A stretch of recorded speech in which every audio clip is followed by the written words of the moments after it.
Hello, Proviso students. In today's video, I'm going to show you how to access and use Microsoft Teams, as well as the following three topics. So within Teams, today we're going to learn how to send and receive communications from teachers and classmates, how to access and turn in assignments, and last but not least, how you will actually participate in a video lecture using Microsoft Teams Meet.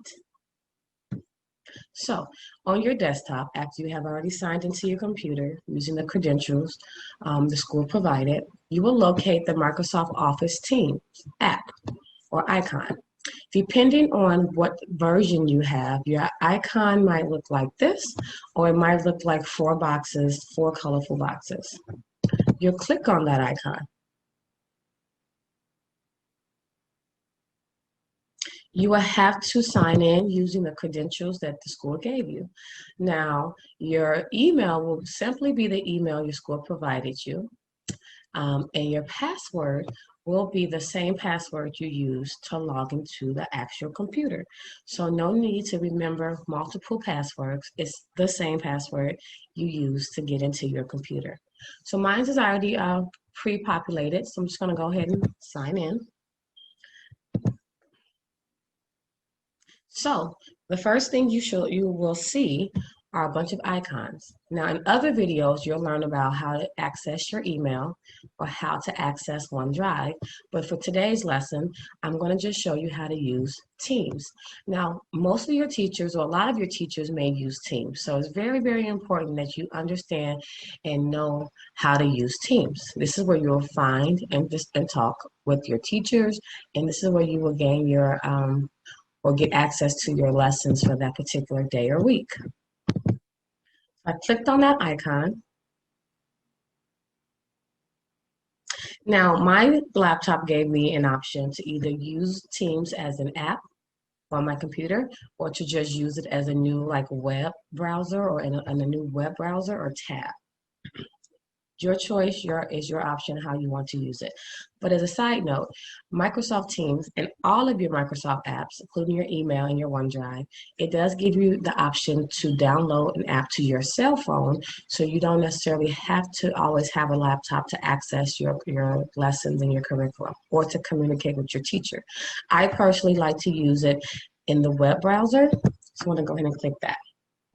So I have a lot of different teams listed. You won't have as many.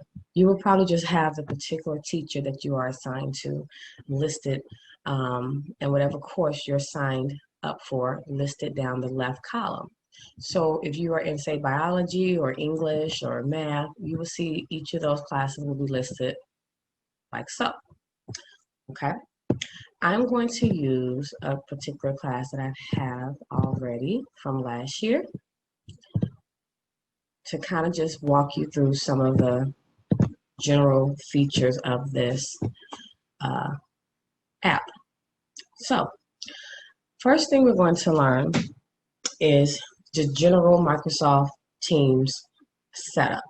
So as you can see, I clicked on this particular class.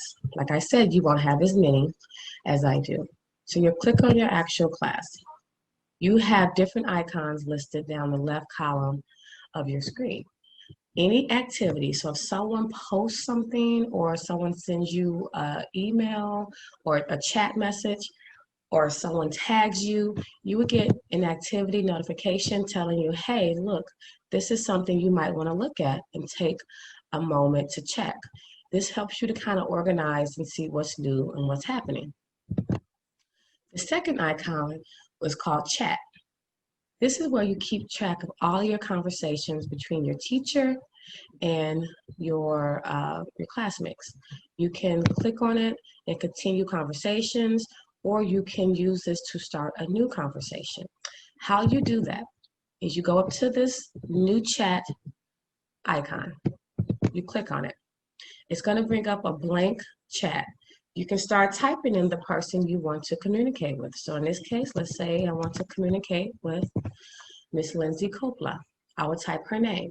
The good thing about this is since they are already They also have Microsoft Teams and they're in the district. You can just start typing the first couple of letters of their names and their name should populate. So there's 3 ways to communicate with Lindsay. I can send her an email, or I'm sorry, a message and say, hi, how are you? And hit send.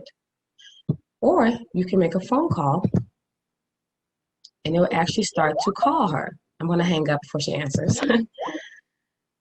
A third way is to actually do a video call, which is very similar to a phone call, but this time around it will have the actual video. So I can click on that and it will start to call Lindsay. So these are 3 ways that you can communicate with someone using Microsoft Teams: through text messaging, through a phone call, or through a video conversation.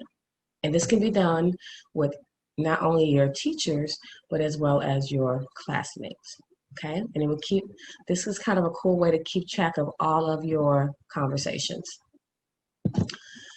The third icon is called Teams. Like I stated before, it will have all of your classes listed, or all of the teams you are part of, including any clubs you decide to join this year. They will be listed here. And you can just click on them and see what's happening inside of each of those particular teams. So here are some of the features of your Teams page. Say you're in biology 5th period. You'll click on that Teams and it will bring you to this page. You will see any posts that were recently posted. You can also access any previous posts that were posted from before. Anything your teacher, for example, if they post a bell ringer or an exit slip as a post, you'll be able to access that here. You can also say you want to respond to this post. You hit reply and you can respond, I totally agree. And your teacher will see your post. You can also respond to another fellow classmate. Say a classmate said something that you agree with and you would like to pull out or pinpoint that particular conversation that that classmate or point that that classmate made. What you would do is hit the @ sign and you will start to type their name. And that particular person will be tagged in whatever you type.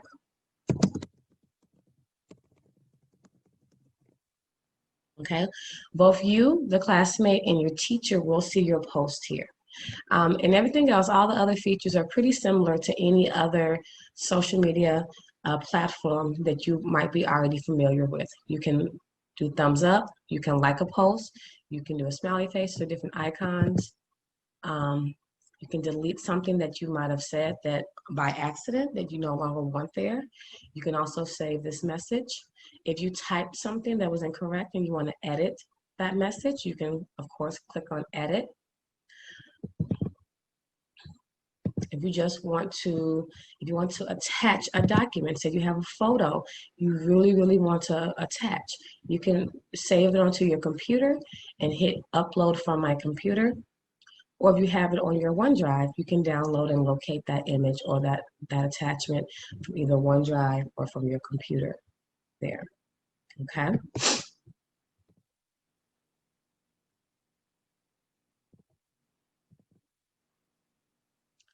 If you want to start your own post in general, like you're not particularly responding to someone else's post, you just want to post something like, hi, I have a question.